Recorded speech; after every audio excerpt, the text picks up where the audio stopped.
Alors, bienvenue dans cette capsule où aujourd'hui je réponds à la question de Caroline. Caroline qui nous demande, Annie, est-ce qu'il existe un seul chemin ou plusieurs directions à prendre pour entreprendre une démarche de développement? Hein? J'en ai parlé dans une capsule plus tôt. D'ailleurs, je vous invite à le revoir. Donc, existe-t-il un ou plusieurs chemins pour se sentir, en fait, arrêter de se sentir venir d'une autre planète, arrêter de se sentir anormal, bizarre, pas à notre place et se sentir vraiment confiant dans notre nature sensible et intégré dans nos relations professionnelles ou personnelles? Donc, quelle belle question, Caroline, j'adore vraiment ça. Parce que tu nous soulèves en fait l'un des enjeux numéro un pour nous, hein, l'intégration, le fameux sentiment d'appartenance. Puisque nous sommes une minorité, hein, dans l'histoire de l'humanité, les minorités visibles ont toujours été persécutées. Hein, premièrement, parce que c'est notre premier réflexe humain de juger, tasser, rejeter ce qu'on ne comprend pas encore. Donc, dans la majorité des humains, c'est ce qui se passe. Pas pour tout le monde, mais c'est ce qui se passe en général. Hein. On a besoin de prendre un recul pour observer, voir si cette affaire-là, c'est dangereux pour nous ou pas, pour notre survie. Hein. C'est un mécanisme de survie de faire ça. Donc, ce qui est différent, on le tasse, on l'observe, on le regarde, et si on valide que ce n'est pas dangereux pour nous ou trop compliqué, là, on va commencer à l'inclure dans notre cercle. Hein. Ça a été comme ça pour le droit de vote des femmes, ça a été comme ça pour l'esclavage noir, c'est comme ça pour les aborigènes ou les peuples autochtones. Il y a des centaines d'exemples dans l'histoire de l'humanité hein, qui prouvent ça, qu'une minorité dans la collectivité, en fait, se fait rejeter d'abord et avant tout, et il y a tout un processus de développement de ce sentiment d'inclusion-là, de ce sentiment d'appartenance-là. Et c'est la même chose pour nous, les hypersensibles. Il ne faut pas oublier que l'hypersensibilité, c'est nouveau. C'est nouveau dans la psychologie. Hein? Helen Aron a sorti son livre en 1996. Donc, ça ne fait pas 100 ans qu'on commence à comprendre le trait de l'hypersensibilité. Les dernières recherches remontent, je crois, à 2012-2013 à l'Université de Stony Brook qui scannent les IRM maintenant et qui sont de plus en plus à se poser la question, est-ce que l'hypersensibilité est génétique? Hein? Quel est l'apport d'héritabilité, la génétique au niveau de l'hypersensibilité? Est-ce que ça se transmet d'une génération à l'autre? On ne connaît pas encore tout à fait la réponse scientifiquement, mais on sait que c'est inné. Hein, je ne choisis pas d'être hypersensible, je viens au monde avec ces caractéristiques-là. Et les dernières statistiques qui ont sorti, environ 47% de la population, hommes et femmes, vient au monde avec ce trait caractéristique-là de l'hypersensibilité. Donc, on est encore une minorité visible. C'est tout à fait normal dans la collectivité, dans la masse, de se sentir anormal, atypique, marginal, rejeté, exclu, pas compris, pas entendu, marginalisé, de recevoir des stéréotypes, de se faire dire qu'on est trop fragile, trop sensible, trop intense, trop dramatique. Et ça, de recevoir ces paroles-là, ces jugements de valeur-là, en fait, ce que ça crée à l'intérieur de nous, c'est un sentiment d'exclusion. On se sent coupable d'être comme on est. Et le réflexe humain pour être aimé, pour être accepté, pour être inclus dans la société, parce que c'est ce qu'on veut, hein, même inconsciemment, c'est ce que l'humain souhaite, hein, la fusion, faire un avec l'autre. Eh bien, on va avoir le réflexe de se changer, hein, de se changer pour devenir comme tout le monde, entre guillemets, pour pouvoir essayer d'être de plus en plus inclus et accepté pour ce que l'on est. Mais intérieurement, on porte, il y a plusieurs parmi nous, en fait, qui ont porté un jour ou l'autre, ou peut-être que vous le portez encore, ce sentiment-là de doute.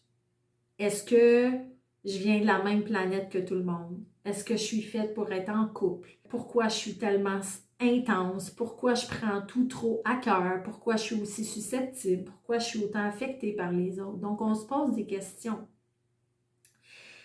Et en fait, pour répondre à ta question, Caroline, ce qui fait que on arrive en fait à déconstruire ces stéréotypes-là et à se sentir à notre place en fait dans la société d'aujourd'hui ou dans nos relations personnelles ou professionnelles dans une plus petite échelle, bien c'est sûr que ça demande d'abord et avant tout de revenir à soi. Hein, tout commence par moi. Selon le vécu de chaque hypersensible, hein, il y a des hypersensibles qui se sont fait valoriser très jeunes, qui viennent de d'autres cultures aussi. Hein, la culture, l'environnement influence beaucoup notre confiance en nous, notre façon de grandir, notre façon de se développer. Donc, si vous venez d'une culture qui a valorisé votre sensibilité, bien, vous êtes déjà à une étape de votre vie à exploiter votre potentiel, à manifester vos dons, à cultiver votre surdouance. Donc, vous êtes déjà dans cet élan-là à utiliser votre sensibilité comme un outil précieux pour vous créer, hein, pour designer une vie sur mesure pour vous, qui est adaptée à vous, qui vous fait vibrer, qui vous fait triper. Il y en a plusieurs qui m'écoutent puis qui ont un peu le même parcours que moi. Hein. Ça a été difficile, la sensibilité, ça a été tassé, rejeté, dénié, méprisé, dénigré. Donc, vous arrivez à un certain âge avec la frustration de vivre dans une vie qui n'est pas faite pour vous. Hein? La frustration de vous ressentir complètement mésadaptée, pas comprise, et ça, c'est extrêmement souffrant dans la relation. Sachez que vous n'êtes pas seul, c'est normal, ça fait partie du processus de guérison de l'humain. Donc, la première étape dans ce cas-là, en fait, c'est de vraiment revenir à soi, comme je vous l'ai dit tantôt, et de comprendre que vous n'êtes pas anormal, vous n'êtes pas bizarre, vous n'êtes pas trop, vous n'êtes pas assez, vous êtes vous. Avec vos particularités, avec vos défis, avec vos forces, avec vos défauts, avec vos dons. Vous êtes vous. Et que vous aimiez ce que vous êtes ou que vous n'aimez pas ce que vous êtes en ce moment à l'écoute de cette vidéo-là, c'est même pas important parce que de toute façon, vous allez subir votre sensibilité. Si vous n'apprenez pas à entreprendre une démarche de comprendre comment vous fonctionnez en tant qu'être hypersensible. Ça, c'est super important de comprendre ça parce que on n'est pas dans un combat ici. Hein? Moi, en tout cas, dans mes valeurs, dans ma croyance, quand je dis que ma mission, c'est de faire de ce monde une terre d'accueil, autant pour les hypersensibles que les non-hypersensibles, c'est de déconstruire les clans. Hein? D'arrêter de scinder en deux les deux clans. Il y a des non-hypersensibles d'un bord, puis il y a les hypersensibles de l'autre bord, puis on est séparés. Ben non, on est un tout. On est un tout collectif. Et plus vite on va se mettre dans la tête qu'il y a une minorité visible qui est totalement différente et qu'on doit apprendre à s'éduquer et à cohabiter ensemble, que l'un apporte à l'autre en fait. Hein, c'est ça là, qui arrive, c'est ça qu'on perd de vue quand on est pris dans les jugements de valeur. On oublie que notre sensibilité apporte beaucoup d'empathie. On apporte de l'émerveillement, on apporte de la profondeur, on apporte de la connexion, on apporte de l'intuition, on apporte de l'avancement dans la société. Et que les non-hypersensibles nous apportent une capacité d'affirmation, une capacité de détachement, une droiture que nous, dans nos émotions, parfois, on peut perdre de vue. Donc, chacun a à s'apporter dans leurs différences. Et ça, c'est la clé pour moi du succès, de la réussite, de se sentir vraiment à sa place dans la société. Hein. C'est de comprendre que j'ai, moi, en tant qu'individu, quelque chose à apporter et que la société, en tant que collectif, a aussi quelque chose à m'apporter. Et du moment où je comprends que nos différences peuvent devenir unies, peuvent s'entraider et s'encourager, ben, ça change ma perception, hein? C'est plus la même game. Ça change totalement mon univers. Ceci étant dit, Caroline, c'est super important aussi, par exemple, dans une démarche d'acceptation de notre sensibilité, ça nous demande de mieux s'entourer. Ce qui est plus facile et ce que je recommande toujours, c'est entourez-vous de d'autres hypersensibles. Allez voir d'autres gens comme vous. C'est pour ça que moi, je fonctionne beaucoup dans des accompagnements hybrides avec des groupes et de l'individuel pour sécuriser individuellement, mais pour magnifier l'amplitude en groupe parce qu'on se rend compte qu'on n'est pas tout seul. On se rend compte en se partageant nos vécus, nos histoires, que finalement, on se ressemble beaucoup plus qu'on le pense et que ça nous fait du bien. Ça guérit l'affect de la blessure d'abandon, de rejet qu'on a vécu, peut-être même d'humiliation qu'on a ressenti une bonne partie de notre vie. Donc, de mieux s'entourer avec des gens qui ne jugent pas notre sensibilité, ça nous sécurise, ça nous encourage à être soi, à développer une authenticité plus brute, plus vraie, plus juste à l'intérieur de la relation. Et ça, c'est hyper, hyper, hyper important. Ça va être très difficile de me faire confiance puis d'être de plus en plus authentique avec ma sensibilité. Puis quand je parle d'authenticité, ça veut dire ce que je pense vraiment puis arrêter de filtrer mes émotions ou de pondérer pour être gentille, d'être un peu plus désagréable par moment, un peu plus affirmative aussi dans ce que je suis vraiment pour montrer ma vraie couleur, même si ça dérange, même si ça déplaît. J'arrête de m'abandonner pour plaire aux autres. C'est ça que je veux dire par authenticité. Ça va vous demander de vous sécuriser dans une incubation. Moi, dans mes groupes, il n'y en a pas de jugement. Puis il n'y en a pas d'écrasement, il n'y en a pas de castration, il n'y en a pas de rejet, puis il n'y en a pas de comparaison. On est tous uniques et similaires à la fois. Donc, de se sentir aimé, supporté, entendu, compris, qu'on n'a pas besoin de se justifier de midi à 14h pourquoi qu'on se sent dans cet état-là. On peut juste s'accueillir entre nous, accueillir l'émotion qui est là.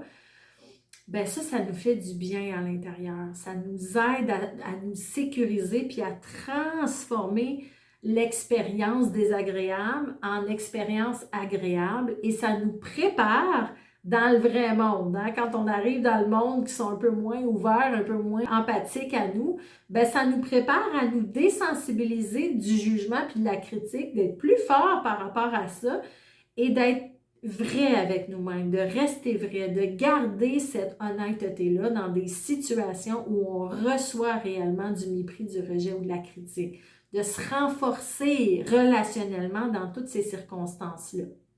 Donc, bien s'entourer, arrêter de penser que c'est nous qui avons un problème et qui sommes anormales, entreprendre une démarche sérieuse de développement de notre sensibilité pour reconnaître nos dons, reconnaître nos besoins, nos forces, nos ressources et partager avec d'autres personnalités hypersensibles.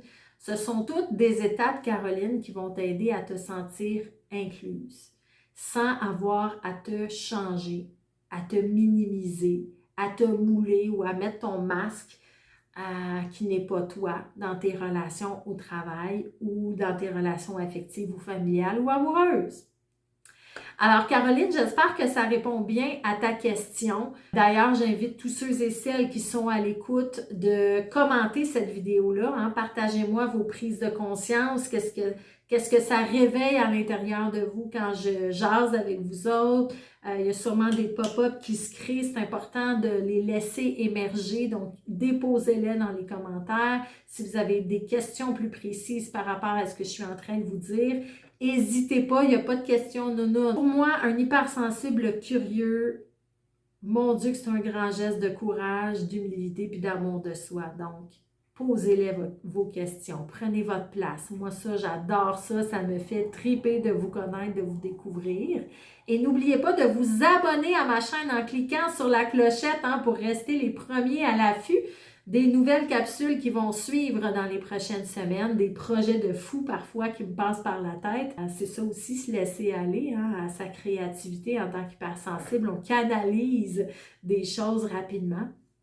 Et partagez cette vidéo-là parce qu'on fait circuler l'énergie, circuler l'information. On peut aider notre prochain, aider quelqu'un qu'on ne connaît pas, quelqu'un qu'on connaît à mieux s'aimer, à mieux interagir aussi en relation entre humains non hypersensibles ou hypersensibles. C'est pas important. L'important, c'est de comprendre la mécanique des relations humaines pour mieux interagir ensemble.